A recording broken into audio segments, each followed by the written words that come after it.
Okay, so Nintendo just dropped the expansion pass trailer for Fire Emblem Engage a little bit over a month before it ships. So questionable decisions. But let's watch this. Let's react to this. I guess we'll like see what we can find out. So we have Ilir and Marth. Got some tornado attack. That's kind of cool. What else we got? Got Roy. We got Roy in the building. That's cool. We have Erica from Sacred Stones, so that's interesting. So they're gonna add DLC characters. Now, here's the thing. I have no problem with this game having DLC. I don't like. It depends on how they're making this. So one of the concerns, this is the universal gamer concern with DLC, is that it's content that's already been made and it could have just been included with the game, but instead it's now DLC. So there's definitely pros and cons to this. The pros are if Nintendo and Intelligent Systems are super dedicated to Fire Emblem Engage, we'll get a ton of content, and that could be great. The downside is that they might be partitioning off parts of the game intentionally so that you're forced to pay for more content if you want that content. So those are kind of like the big pros, the big cons. Now, announcing DLC before the game is shipped, I would say is always a bad idea. I think this is just like a thing. I think they just don't understand. Maybe in Japan they don't care. I don't know. I don't know how the Japanese audience responds to DLC like this. But in America and the West, for sure, you know, it's frowned upon to announce DLC before your game's out. That being said, if the base game is already done and this DLC is just a preview and they're still working on this actively and they're just like QA testing the game before they ship it in January, that's fine. But the order of events kind of seems like, you know, DLC, front-loaded DLC. It'd be one thing to talk about it, but they have like stuff implemented, so that's kind of different. All right, then we got these guys. We all know who these guys are. I like how she did a hair flip, but her hair didn't move. Here, let's watch that again. Yeah, she kind of did the hair flip, but then her hair stayed in place. That's it's an observation. Okay, so continue your journey with additional characters, accessories, maps, and more. So I don't have a problem with them selling extra content. It's just that ship your game first. I think that's like very logical. Alright, who's this? I don't know who this is. I haven't played every Fire Emblem game. I've only played like 4 or 5. There's a lot of them. Most of them were on systems I didn't have, so I'd have to like emulate or figure out some way to play them. Alright, so this is... Alright, so the expansion pass. Okay, available... Oh, that's bad. Oh, that's bad. That's very bad. It's available... Now, alright. Now, does this mean that the first wave is active? Or, because it says 3 additional waves will launch in 2023. So your first wave includes this character, support items, accessories, silver card, and all the 3 houses lords. So, how do I feel about this? Interesting. Now the silver card, if you've ever played, I mean, I'm sure most of you have played Fire Emblem games. Like there's like I think it's the thing that you use to access Anna's secret shop. It might be something else, but that's historically, I'm pretty sure, or maybe I'm thinking of members card. Definitely let me know in the description, in the comments, if it is the thing that's typically used to access Anna's shop. I'm pretty sure that's what it is. But one of the things, so, okay, I'm okay with pre-order bonuses. That's kind of what this is.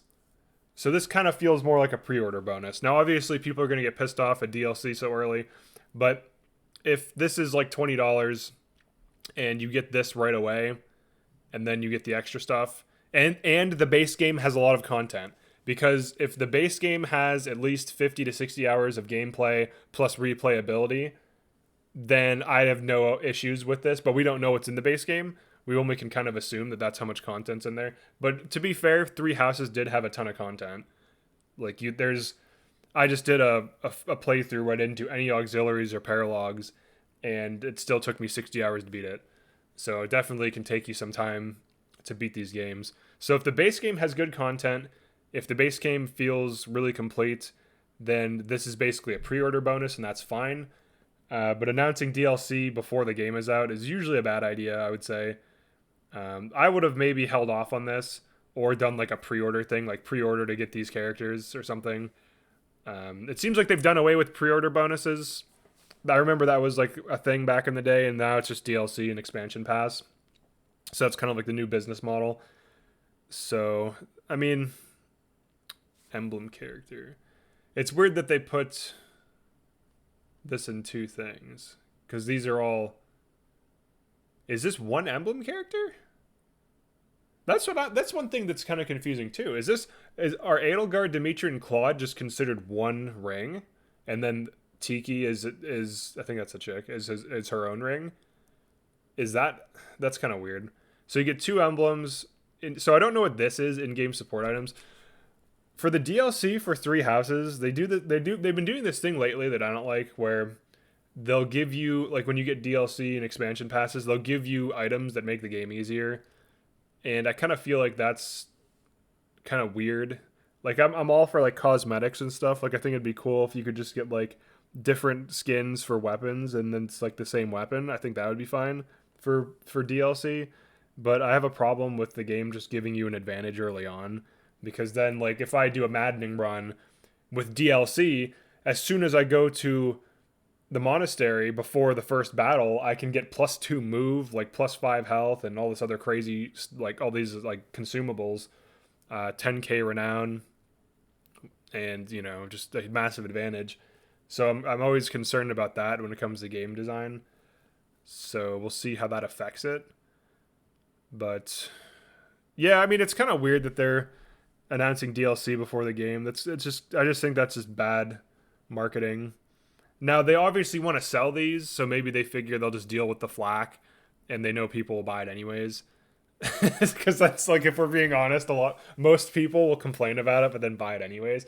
I'm kind of in the camp of it's just poor timing. I'm assuming they finished the game already, and they're working on this stuff now, or they've just added this in after the base game was finished. Because when you're scoping out a huge project like a AAA game, it's no trivial thing to make all the artwork, do all the coding, level design and everything, progression, story, plot, voice acting, all that shit, getting all the music working, and like getting everything working. So like they probably scoped out, okay, we'll do an expansion. This was probably planned from the beginning. We'll do an expansion pass on launch. We'll announce it a month before it releases. It'll include some new emblems and some other stuff to kind of incentivize people buying it, and then we'll release the other content as we go. So at least most of the DLC will be developed. And if this is wave 1, I'm curious to see what these waves are. And I'm also curious to see if this is the end of the DLC, like if it's just like wave 1, 2, 3, 4, and that's it.